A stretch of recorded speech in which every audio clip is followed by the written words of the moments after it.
Саламатсыздарбы, урматтуу телекөрүүчүлөр, эфирде маанилүү маек берүүсү. Бүгүнкү темабыз тамак аштан ууланууну алдын алуу туурасында болмокчу. Бул өзгөчө маанилүү, себеби жайдын күндөрү коомдук жайларда тамак аштардан болгон уулануу коркунучу көбүрөөк болот.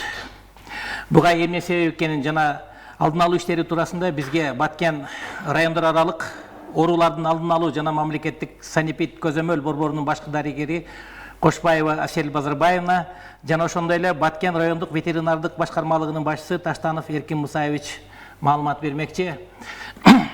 Асель Базарбаевна, бүгүнкү маегибизди мына сизден баштасак, бүгүнкү күндө ушул жогоруда айткандай эле тамак аштардан уулануу коркунучу жайларында аябай күч алган коркунучтуу бир мезгил болот. Анан бүгүнкү күндө жалпы Баткен областында көзөмөл кандай жүргүзүлүп атат, силер тараптан жалпы кырдаал кандай? Саламатсыздар, урматтуу телекөрүүчүлөр. Биз ошол тамак аштан уулануунун алдын алуу максатында жалпы облустун аймагында сиздердин жардамыңыздар менен жана санепид ар бир район шаардагы санепид көзөмөл борборлору тарабынан бир жумада 2 жолу телерейд болуп турат Баткен шаарынын аймагында. Андан сырт район шаарларда бир жумада бир жолу ошол телерейд көрсөтүүсү болуп турат. Андан сырт биздин өзүбүздүн кызматкерлер тараптан пландуу түрдөгү, плансыз түрдөгү текшерүүлөр бар. Жана биздин облустун аймагындагы базарларда ар бир ошол азык түлүк дүкөндөрүндө рейдтик түшүндүрүү иштери жүргүзүлүп турат. Бул ошол коомдук тамактануучу жайбы азык түлүк дүкөнү ошол тараптан барып ошо жеке ишкерлерге түшүндүрүү иштерин жүргүзүп, ошол эле учурда жанагы талапка жооп бербеген тамак аштар болсо, мөөнөт өткөн тамак аштар, азык түлүктөр аныкталып калса, ошону сатыктан алдыруу боюнча иш алып барат. Ал эми жалпы облус боюнча абалды айта кетсек, быйыл 5 облустун аймагында 5 айдын жыйынтыгы менен болгону 2 учур, ботулизм учуру катталды, тамак аштан уулануу. Ал эми 2 учур тамак аштан уулануу катталган. Бул Кызылкай жана Кадамжай районунда болду. Кызылкай шаарында 1 учур катталып, 1 адам жабыркаса, Кадамжай районунда 1 учур катталып, 7 адам жабыркады. Бул ошол жанагы жергиликтүү ооруканаларга кайрылып, ошолордон бизге шашылыш билдирүүлөр түшкөндөн кийин адамдарды аныктап, жабыркагандарды аныктап, жанагы тамактана турган жерге, ошол кайсы жерде учур катталса, ошол жерге барып айыппулдар салынып, түшүндүрүү иштери жүргүзүлүп келет. Азыркы күндө жайкы эс алууда жүргөн балдар лагерлери бар. Жана ошондой эле жерлерде жанагы биздин элдер жалпы массалык барып эс алуучу жайлардагы тамак аш жайларын көзөмөлдөө канчалык деңгээлде силер тараптан жүргүзүлөт? Жайкы лагерлер боюнча айта кетсек, биздин ар бир дарыгерибиз, ошо санепид көзөмөл борборунун дарыгерлери атайын райондон, шаардан комиссия түзүлөт дагы, лагер ачыларынын астынан ошол лагердин барып абалына карап чыгышат, балдарды кабыл алганга даярбы жокпу, кухнясы каралат, ошол жалпы санитардык абалы каралып туруп, анан баа берилет. Мүмкүнбү, мүмкүн эмеспи? Мүмкүн болгондон кийин ар бир жанагы иштеген кызматкерлери атайын медициналык кароодон өткөзүлүп, санитардык китепчелерди алгандан кийин ошол балдарды медициналык кароосун өткөндөн кийин жана жугуштуу оорулар барбы жокпу аныктап туруп, таза балдарды алып кетишет. Ал эми жалпы жана коомдук тамактануучу жайларды айтып атасыз да, ал жерлерде ошол бизде өзүңүздөр билесиздер, жанагы жеке ишкерликти текшерүүнүн тартиби жөнүндө атайын мыйзам бар. Кыргыз Республикасынын аймагында ошол мыйзамдын негизинде ар бир коомдук тамактануучу жай кандай гана азык түлүк дүкөнү же коомдук тамактануучу жай болбосо, ошол планга киргизилип, ошол экономика министрлигинин Баткен филиалы тарабынан макулдашылып, пландын негизинде биз текшерүү иштери жүргүзөбүз. Бирок эгер кандайдыр бир арыз түшүп калса же болбосо массалык уулануулар катталса, массалык эмес дагы 1-2 адам ууланып ооруканага кайрылып бизге жана шашылыш билдирүү келсе, анда ал анын негизинде биз плансыз түрдө өзүбүз текшерүү жүргүзүп, анан экономия министрлигине маалыматты беребиз биз. Жакшы, мына Эркин Мусаевич сизди кепке тартсак, мына бүгүнкү күндө эт, сүт азыктары сакталган жайларда, сатуучу жайларда санитардык нормалар канчалык деңгээлде сиздер тараптан көзөмөлдөнүп атат? Саламатсыздарбы? Жакшы суроо болду. Рамазан Молдоевич. Эми мына тамак аш коопсуздугу боюнча биз ушул медицина кызматы менен өкмөттүн көзөмөлдөөчү орган реесинде катталган кызматпыз. Буга жана жогоруда Асел Кошбаев айтып өтүп кетти. Биз пландуу негизде Минэкономика менен макулдашып, планга киргизип көзөмөл жасайбыз. Андан сырткары биздин мына Баткен районунда, андан сырткары Кадамжай, Кызылкыя район шаарларында дагы атайын ушул базарларда ветеринардык санитардык экспертиза лабораторияларыбыз бар. Алар күн сайын ушул сатылып аткан эт азыктары, сүт азыктары, мөмө жемиштери көзөмөлгө алып турушат. Анан эми ушудан пайдаланып ушул алуучуларга кайрылат элек. Азыр ошол сатылып аткан эт азыктарын ошол дүкөндөрдөн барып QR коддору бар. Ошол аркылуу малдын ден соолугу, тазалыгы, ээси, каерде союлушунун баар маалыматын алса болот. Алайык бизде ушул азыр бүгүнкү күндө Баткен шаарыбызда 2 мал союлуучу пунктубуз иштейт. Ошол жерде малдар союлуп, дарыгерлердин көзөмөлүндө базарга келет, базардагы ветеринарлар аларды көрүп, сатканга уруксат бергенден кийин анан сатыкка чыгарылып, элдер пайдаланат. Андан сырткары жанагындай бүгүн азыр мөмө жемиштердин бышып базарга келген учуру, когон тарбыз, башка мөмө жемиштер. Ошолорду дагы ошолордун составында канчалык нитраттар бар, ошолорду өлчөп, тийиштүү иш-чараларын жүргүзөт, алдын ала. Анан жанагы жогоруда сөз болуп кетти, коомдук тамактануучу жайлар, эс алуучу жайлар, лагерлердеги ошол мал жандыгынан өндүрүлгөн продукцияларды текшерүүдөн өткөн эт азыктарын, сүт азыктарын, мөмө жемиштерин ошол лабораториядан талап кылып, ошолордун сапаты жөнүндө сертификаттарын алып, колдонсо, жанагындай кокустуктардын алдын алып кылган иш болот эле да.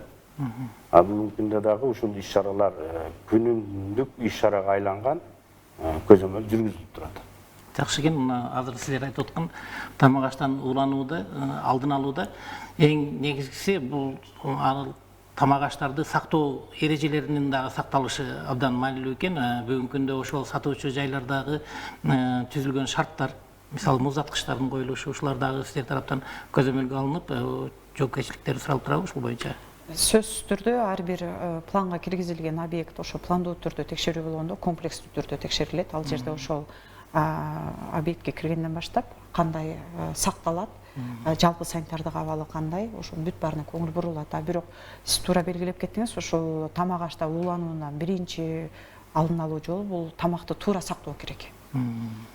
Чийки азыктар кайсы жерде сакталат, бышкан азыктар кайсы жерде сакталат, атайын мөөнөтү коюлуп, ошол отдельно сакталгандан сырт жанагы процесс приготовления деп койчу, даярдоо процессине дагы көңүл буруу керек. Ошол эле учурда даярдаган адам дагы дени сак, атайын кароодон өтүп даяр болуш керек да. Ошо таза деген атайын анализдер бар, керектелүүчү. Ошол анализдерди таза чыккандан кийин ал адамга уруксат берилет.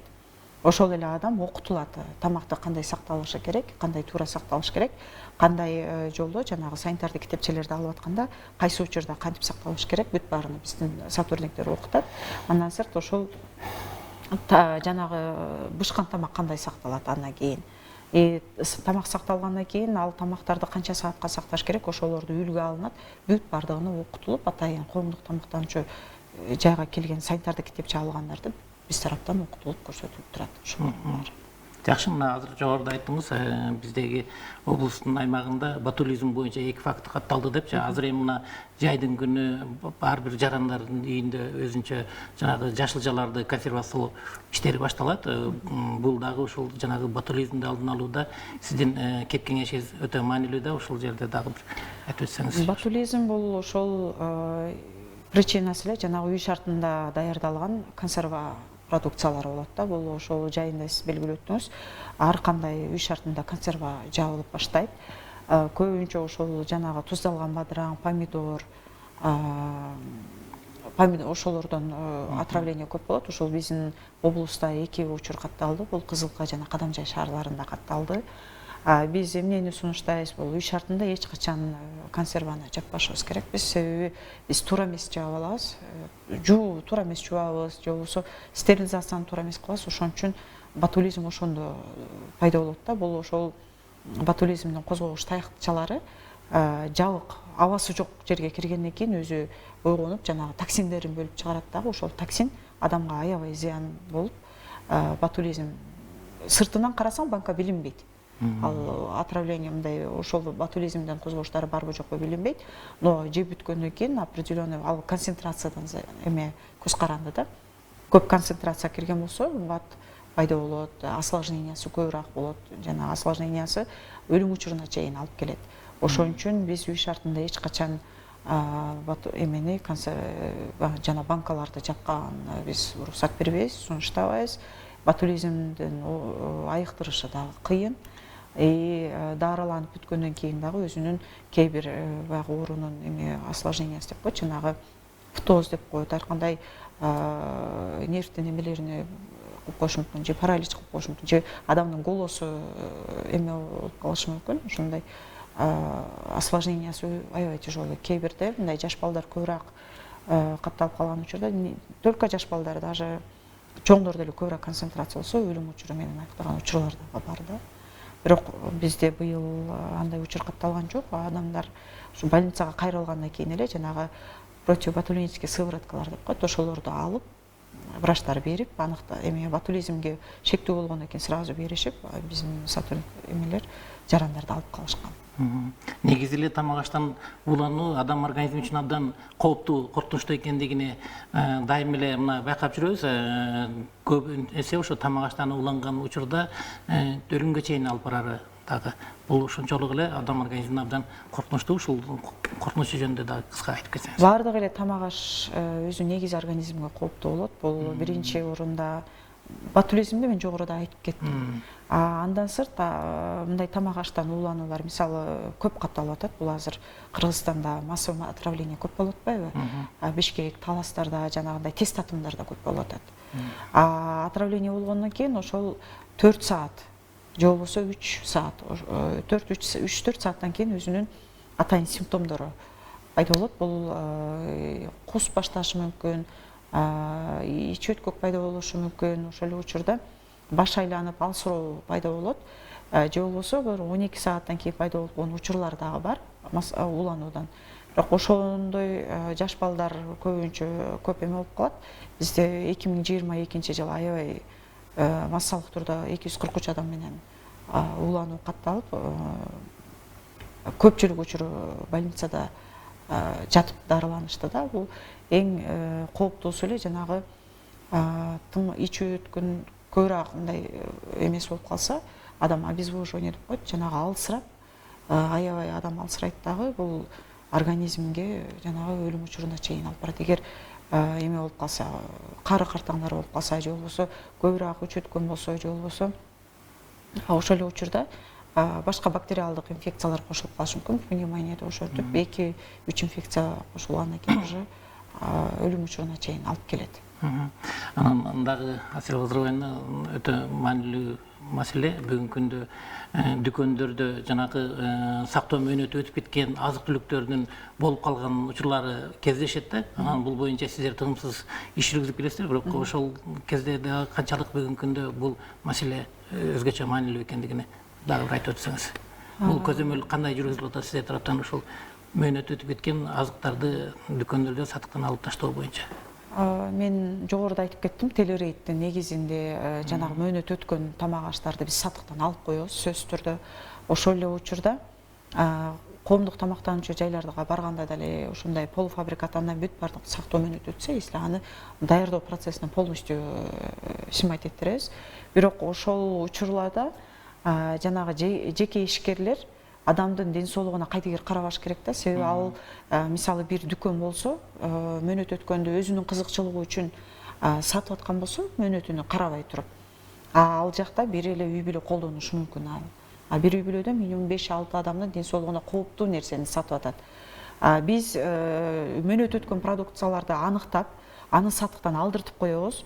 Алдырткандан кийин бизден кийин жанагындай алып келген, жеткизип берген фирмаларга өткөзгөндөрү өткөзүшөт, же болбосо өздөрү утилизация кылышат, же болбосо кайдыгер караган жеке ишкерлер кайра биз иш чараны жүргүзүп бүткөндөн кийин кайра коюп сатышы мүмкүн. Бул бир гана ошол жанагы жеке ишкердин совести деп коебуз го, ошол совестине дагы жараша болот да. Бирок биз ар бир эмеде жанагы телерейд болгондо өзүбүз андан сырт телерейдтен сырттагы пландуу түрдө, плансыз түрдө чыкканда сөзсүз түрдө мөөнөт өткөндөрдү алдыртабыз биз. Кандай чара көрүлөт сиздер тараптан аларга? Эгер пландуу түрдө текшерилген болсо, анда өзүнүн талапка бузулган статьяларына ылайык айыппулдар салынат. Эгер ошол эле учурда жанагы санитардык талаптарга жооп бербесе, биз бир канча ашкананы дагы жапканбыз, коомдук тамактануучу. Ал ашкана ошол талаптар оңдолгонго чейин 3-4 күнгө жабылат. Ошол эле учурда мисалы жалпы 278 миң биз айыппул салыптырбыз. Ошол дүкөндөргө, азык-түлүк дүкөндөрүнө, коомдук тамактануучу жайларга, базарларга, жалпы 1240 объект бар болсо, ошо тамак ашка тиешелүү. Анын 622си бул коомдук тамактануучу жайлар. 520 коомдук тамактануучу, 622 дүкөндөр, ал эми 15 базар бар. Ошол көрсөтүлгөн объекттин бүт барында жогоруда айтып кеткен жумуштун бүт бары жүргүзүлөт. Бирок ошол жүргүзүлгөндөн кийин мисалы бир жылда бир жолу текшерилет да сөзсүз түрдө. Ошол бир жылда бир жолу келип койгондо биз үчүн эмес, өзү үчүн, калк үчүн аракет кылыш керек да ошо жеке ишкер. Ошо азыркы учурдан пайдаланып мен ар бир жеке ишкерге кайрылат элем. Ошол калктын ден соолугуна кайдыгер карабай, ар бир жарандын ден соолугуну биз өзүнүн мындай талапка жооп бергендей эле иш алып барсак, биз ошо ден соолуктун башка калкка биз зыян тийгизбейт элек.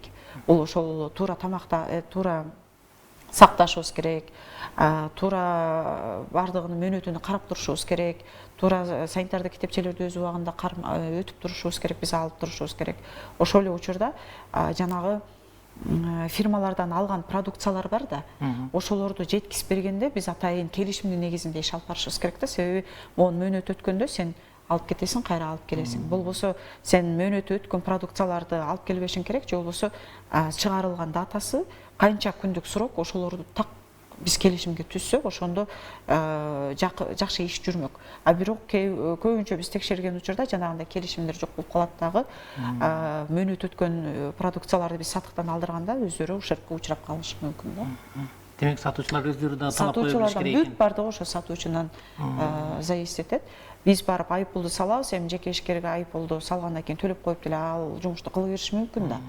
Бирок эгер ошондой учурларды каттап мындай көрүп кала турган болсо, анда биздин ошол Инстаграмда, Фейсбукта атайын баракчаларыбыз бар. Ошого сүрөт, видеолорду бизге кат аркылуу жолдоп турса болот. Болбосо ошол жергиликтүү санэпид көзөмөл борборуна атайын арыздын негизинде караса, биз анда ошол арызды уруксат алып туруп, жанагындай айыппулду салып, өзүнүн милдеттендирмелерин берип, же болбосо жаап, ошондой жакшы жумуштарды алып барат. Рейдтик текшерүүлөрдө биз бүт баарына көрсөтүп, мындан туура кыласың, мындан туура эмес кыласың, мындай сакташ керек, бүт баарын үйрөтүп көрсөтөбүз. Но айыппулду эгер массалык улануу болсо гана салбасак, так айыппул салбайбыз. Ал ар бир жеке ишкерге ошо кулактандыруу катарында айтып коюшубуз керек. Биз жана жума сайын телерейд өтөт. Бул райондун бардык аймактарында, облустун аймагында өтөт, сөзсүз түрдө Баткен шаарынын аймагында да өтөт. Аны калктын саламаттыгы үчүн сиздер киргизбей койбошуңуздар керек. Бул өзүңүздөр үчүн дагы, жалпы эл дагы маалымат алыш керек. Ошо эл өзү коопсуз, мындай кооптонсо, если албаш керек. Ошолорду биз ошол телерейд аркылуу гана элге маалымат жеткизип, чагылдырып бере алабыз да. Жакшы. Эркин Мусаевич, тамак аш коопсуздугун ушу көзөмөлдөөдө мына сатыкка чыкканга чейинки сиздердин ролуңуздар абдан жогору экен да. Сиз айттыңыз, мына эт сатуучу жайлардагы QR-код аркылуу эттин ошол чыгуу тарыхыны, анын сапатыны баарын көзөмөлдөп турса болот депчи. Эми бүгүнкү күндө биздин элибиз баягы көбүнчө коомдук жайларда тамак жеп калбадыбы? Анан айрыкча эт азыктары, мисалы шашлык көп даярдалат. Бизе эттен болгон тамак аштар көп. Анан ошол кафе, ресторандарда дагы ошол жанагы сиз айткан жол менен эттин сапатын көзөмөлдөсө болобу? Сөзсүз түрдө болот. Себеби жанагы биздин ошол ишкерлерибиз керектүү азыктарды ошол базардан, касапчылардан же Өздөрү союп алган болгон. өздөрү союп алган күндө дагы ошол лабораториядан текшертирип, тастыктап, анан алып барыш керек да. Анан ошол кафе, ресторан, шашлычный же башка тамактануучу жайларга барган продукцияларды албетте көзөмөлдөйбүз. Ошол кайсыл жерде союлду, кандай мал союлду деген маселелер каралат. Эгер жанагындай атайын белгиленген жерде союлбаган малдар болсо, же жанагындай биздин программада каттоодо өтпөгөн малдар болсо, бузуулар кодекс негизинде аларга тийиштүү чаралар, айыппулдар салынат. Рахмат, мына берүүбүз аңына чыгып атат. Асель Базарбаевна, сизге бир мүмкүнчүлүк берсек, бүгүнкү күндө ушул тамак аштык коопсуздугу боюнча, ошол тамак аштан уулануунун алдын алуу боюнча жалпы жарандарыбызга кайрылууңуз болсо, кеп кеңешиңиз болсо. Чоң рахмат. Мен урматтуу Баткен облусунун тургандарына кайрылмакмын. Ушул азыр күн ысып, аябай тамак аштан уулануу болуп калышы мүмкүн. Ошого үй шартында бизде уулангандар дагы көп. Бул ошол үй шартында тамак даярдап алып туруп, ошону кайра-кайра жылытып жеген учурлар болот. Ошол учурларга жакшы көңүл бурсаңыздар, туура тамакты сактоо керек. Бул 4-8 градуста тамакты сактап, 72 сааттан ашпай сактап колдонсо болот. Анан кайра-кайра жылыткандын кажети жок.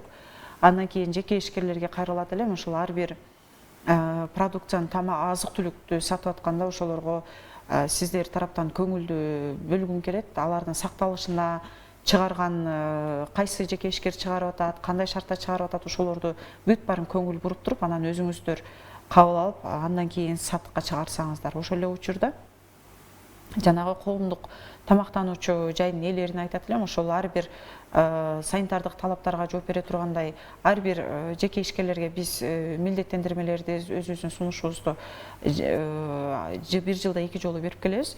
Ошол талаптарды так аткарсаңыздар, ошол эле учурда туура сактасаңыздар, туура холодильникте муздаткычта сактагандан сырт бизде сактай турган азыктар дагы көп. Бул жанагы акшактарды, ундарды кургак, таза желдетилген жерлерде сактасаңыздар, ал сапаты дагы кийинки тамак даярдаганга керек болот. Ошолорго көңүл буруңуздар. Ошол эле учурда жанагы ашпозчуларыбыздарга көбүрөөк көңүл буруп, өз убагында медициналык китепчелерин алып, атайын керектүү формалар менен камсыз кылууңуздарды суранабыз. Андан кийин ошол ар бир жараныбыздын ден соолугу бул сиздердин дагы ишмердүүлүгүңүздөрдөн көз каранды. Ошон үчүн баардыгыбыз өзүбүздүн тиешелүү жумушту алып барсак, биз облустун аймагындагы калктын ден соолугу үчүн кам көргөн болот элек. Рахмат. Тамак аш коопсуздугун камсыз кылуудагы сиздердин ишиңиздерге ийгиликтерди кааламакчыбыз. Тамак аштан ууланууну алдын алуу калкыбыздын саламаттыгына көрүлгөн камкордук деп билебиз. Урматтуу телекөрүүчүлөр, ушуну менен биздин маанилүү маек берүүбүз соңуна чыкты. Бүгүн биз Баткен райондук ветеринардык башкармалыгынын башчысы Эркин Таштанов жана Баткен райондор аралык ооруларды алдын алуу мамлекеттик санэпид көзөмөл борборунун башкы дарыгери Асель Кошпаева менен маектештик. Сиздерге дагы бир жолу ыраазычылык билдиребиз. Ушуну менен биздин берүүбүз соңуна чыкты. Берүүнү мен Мамажан Молдоев алып бардым. Кийинки берүүдөн көрүшкөнчө саламатта туруңуздар.